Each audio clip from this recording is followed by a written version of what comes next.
तो दोस्तों पिछले कुछ समय से लगातार देख रहे हैं कि अमेरिका भारत के ऊपर दबाव बनाने की कोशिश कर रहा है और इसके लिए उसने दो हथियार इस्तेमाल किए, पन्नू और निज्जर। लेकिन दोस्तों अब आप इस ग्राफ को देखिए और ये ग्राफ अब अमेरिका को बाध्य कर देगा कि वो भारत के साथ अच्छी रिलेशनशिप मेंटेन करे, क्योंकि इस ग्राफ से होने जा रहे फ्यूचर नुकसान की पूरी भरपाई के लिए भारत अमेरिका की काफी ज्यादा मदद कर सकता है। और एक्चुअली ये केवल अमेरिका के लिए ही नहीं, बल्कि अगर यहाँ पर भारत मदद करता है तो भारत का अपना खुद का हित है, दुनिया का हित है, इजराइल का भी हित है। लेकिन स्पेशली अगर अमेरिका की बात की जाए तो अमेरिका का सबसे बड़ा कांटा इस समय भारत निकालने में उसकी बहुत ज्यादा मदद कर सकता है। ये जो ग्राफ आप देख रहे हैं, देखिए ये ग्राफ काफी लंबे समय से नीचे गिरा हुआ है और सडनली यहाँ पर इसने थोड़ा सा जंप पकड़ना शुरू किया, यानी अप जाना शुरू किया। तो ये ग्राफ मैं आपको बता दूं कि अमेरिका के स्ट्रेटेजिक ऑयल रिजर्व का है कि उसमें इस समय कितनी मात्रा में तेल भरा हुआ है जो कि बुरे समय में काम आ सकता है, जैसे कि युद्ध वगैरह की परिस्थिति। तो इस समय जो अमेरिका का स्ट्रेटेजिक ऑयल रिजर्व है ये काफी ज्यादा लंबे समय में सबसे ज्यादा न्यूनतम स्थान पर है। अब मान लीजिए कि अमेरिका को और ज्यादा तेल की सप्लाई होनी बंद हो गई, क्योंकि अमेरिका भी हम जानते हैं कि दुनिया में सबसे ज्यादा क्रूड ऑयल का खरीदार देश है। अब अगर उससे दूसरे देश ऑयल सप्लाई नहीं कर पाएंगे तो सोचिए अमेरिका का होगा क्या। और इसी तरह की कुछ प्लानिंग कर रखी है ईरान और रशिया के द्वारा। चलिए आगे डिस्कशन करते हैं। आप बस खंडवा डिफेंस फैक्ट को सब्सक्राइब जरूर कर दीजिएगा। तो दोस्तों रेड सी में जो कुछ भी हमें देखने के लिए मिल रहा है हुतियों के द्वारा, वो पूरी दुनिया के लिए ही सरदर्द है। अमेरिका हो, यूरोप हो, एशिया के देश हो जिसमें भारत भी एक नाम है, इन लोगों ने इजराइल हमास वॉर के बहाने इस रूट से जाने वाले सभी शिप्स के ऊपर लगभग अटैक करने शुरू कर दिए। अब ये रूट इतना ज्यादा इम्पोर्टेंट है दोस्तों कि अगर तेल की ही स्पेशली बात की जाए तो दुनिया भर में होने वाले टोटल क्रूड ऑयल के ट्रेड में 10% हिस्सेदारी अकेले रेड सी से होकर गुजरती है। अब अगर इस एरिया में ऑयल टैंकर्स वगैरह के ऊपर लगातार अटैक्स होते रहे तो जो शिपिंग कंपनियां हैं उन्हें मजबूरन रास्ता बदलना पड़ेगा। अगर आप उन्हें सुरक्षा की गारंटी देकर भी उस एरिया से ला रहे हैं तब भी रिस्क तो बना है, इस वजह से वो अपनी ट्रांसपोर्टिंग बढ़ा देंगे। इसके अलावा इन शिप्स के लिए जो इंश्योरेंस करवाया जाता है उन इंश्योरेंस कंपनीज ने भी अपनी कीमतें काफी ज्यादा बढ़ा दी है। तो इन सब का मिला जुला असर प्रोडक्ट के ऊपर पड़ता है। वो प्रोडक्ट जो कि ट्रांसपोर्ट हो रहा है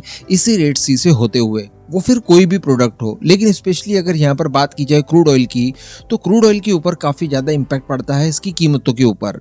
अब बताया जा रहा है कि क्रूड ऑयल जो है, जो कि अभी मैंने 2-4 दिन पहले ही आपको वीडियो बनाकर बताया था कि 5 सालों के रिकॉर्ड को तोड़ सकता है कीमतें कम होने के मामले में। यानी आज से 5 साल पहले ऐसा हुआ था कि लगातार 7 सप्ताह तक क्रूड ऑयल की कीमतें गिरती रही थी और इस बार भी 5-6 सप्ताह लगातार क्रूड ऑयल की कीमतें गिरती जा रही थी और ये कीमतें काफी ज्यादा कम और न्यूनतम हो चुकी थी। लेकिन दोस्तों सडनली रेड सी में ये जो कुछ भी चीजें चल रही है इनकी वजह से क्रूड ऑयल की कीमतें एक बार फिर से बढ़नी शुरू हुई और पिछले 2 महीनों में इस सप्ताह सबसे ज्यादा क्रूड ऑयल की कीमत बढ़ी है। तो अब आप थोड़ा सा सोच कर देखिए कि अमेरिका के स्ट्रेटेजिक ऑयल रिजर्व जो कि इस समय न्यूनतम स्तर तक पहुंच चुके हैं, उन्हें भरने के लिए ये मौका बिल्कुल सही था। कारण ये था कि क्रूड ऑयल की जो इंटरनेशनल मार्केट में कीमतें हैं वो काफी कम हो चुकी थी। ऐसी परिस्थिति में अमेरिका अरब देशों से ढेर सारा क्रूड ऑयल खरीद कर अपने स्ट्रेटेजिक ऑयल रिजर्व भर सकता था। लेकिन उसी बीच हुतियों द्वारा ये उत्पात मचा दिया जाता है। हालांकि इसे काउंटर करने के लिए अमेरिका द्वारा एक टास्क फोर्स का गठन कर दिया है जिसमें 10 देश शामिल हैं, लेकिन भारत अभी भी इसका हिस्सा नहीं बना है। और इसी का नतीजा देखने के लिए ये मिला कि कल ही गुजरात के तट पर एक जहाज को मार गिराया गया और आज सुबह पेंटागन की रिपोर्ट में ये कहा जाता है कि इस जहाज को निशाना बनाने के लिए ईरान जिम्मेदार है और ईरान की ही धरती का इस्तेमाल किया गया है इस शिप को अटैक करने के लिए।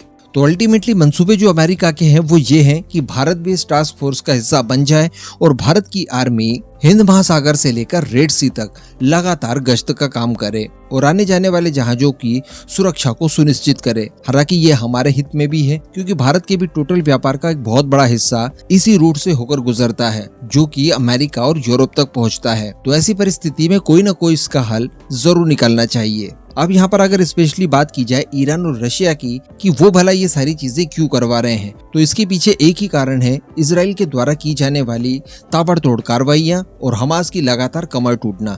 हम सभी जानते हैं कि हमास को इस बार जड़ से मिटाने की कसम खा चुका है इजराइल और इसके लिए गाजा में लगातार इजराइल आगे बढ़ रहा है और लगातार उससे कामयाबी भी मिल रही है। और जो सबसे बड़ी बाधा थी जो कि गाजा की अंडरग्राउंड टनल्स थी, उन टनल्स का भी एक बेहतरीन ऑप्शन इजराइल की डिफेंस फोर्स द्वारा निकाल लिया गया था। और वो क्या था, उसके अंदर समुद्री पानी को भर दिया जाए। जब टनल्स के अंदर ढेर सारा पानी भर जाएगा, वहाँ कोई रह ही नहीं पाएगा, तो अपने आप उसके अंदर छुपे हमास के आतंकियों को बाहर आना ही पड़ेगा, या फिर उनके पास एक ही ऑप्शन बचेगा कि वहीं दम तोड़ दिया जाए। अब ये सारी चीजें अगर एक्चुअली हो गई तो हमास वाकई में डिस्ट्रॉय हो जाएगा, और हमास अगर एक बार डिस्ट्रॉय हो जाता है तो ऐसा कोई अन्य ऑप्शन नहीं बचेगा जिसके जरिए इजराइल को इन फ्यूचर परेशान किया जा सके और फिर इजराइल के बहाने अमेरिका को परेशान किया जा सके। तो इस समय ईरान हो या फिर रशिया, दोनों ये चाहते हैं कि हमास और लंबे समय तक सरवाइव कर पाए, और इसके लिए अमेरिका को मोहरा बनाकर इजराइल के ऊपर दबाव डाला जाए ताकि वो टनल्स के अंदर समुद्री पानी छोड़ने का विचार छोड़ दे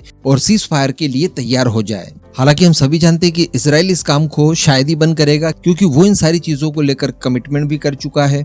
लेकिन अगेन ईरान भी एक धमकी दे चुका है कि वो भी मेडिटेरियन सी में ये जो इंटरनेशनल ट्रेड हो रहा है उन सभी में बाधा डालने के लिए पूरा प्रयास करेगा और आने जाने वाले शिप्स को इसी तरह से निशाना बनाएगा। तो अब इस मुद्दे पर दोस्तों मैं आपका ओपिनियन जानना चाहूंगा, क्या आपके हिसाब से भारत द्वारा भी इस टास्क फोर्स को ज्वाइन करना चाहिए या फिर नहीं? नीचे कमेंट करके जरूर बताइएगा।